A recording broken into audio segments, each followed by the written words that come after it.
Dans la vallée sacrée d'Ombani, deux clans vivaient, séparés par une frontière invisible, tissés par la haine et les blessures du passé.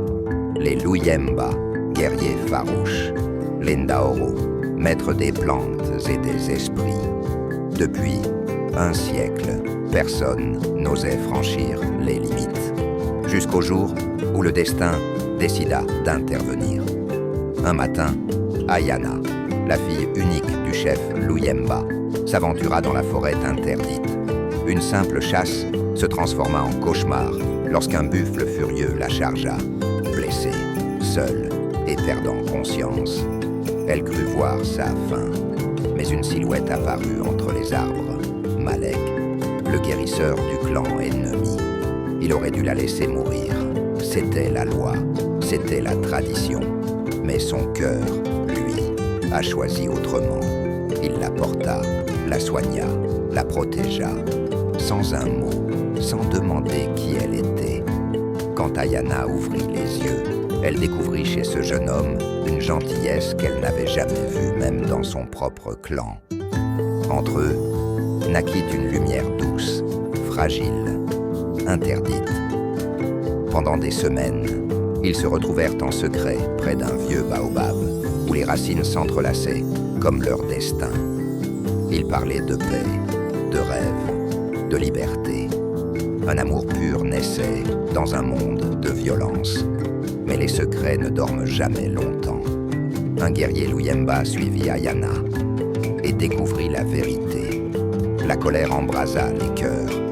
Les deux clans se préparèrent à la guerre, persuadés d'avoir été trahis. Ayana et Malek décidèrent de faire l'impensable, se présenter ensemble au centre de la vallée, main dans la main. Les arcs étaient pendés, les lances pointées. Et pourtant, Ayana parla, sa voix trembla, mais son cœur resta solide. Si aimer est une faute, alors je suis coupable, mais si la haine est votre héritage, alors je refuse d'en être l'héritière. Malek ajouta calmement, nos clans ont oublié que la terre nous a été donnée pour vivre, pas pour nous détruire. Un silence lourd s'installa, puis un ancien des Ndaoro avança.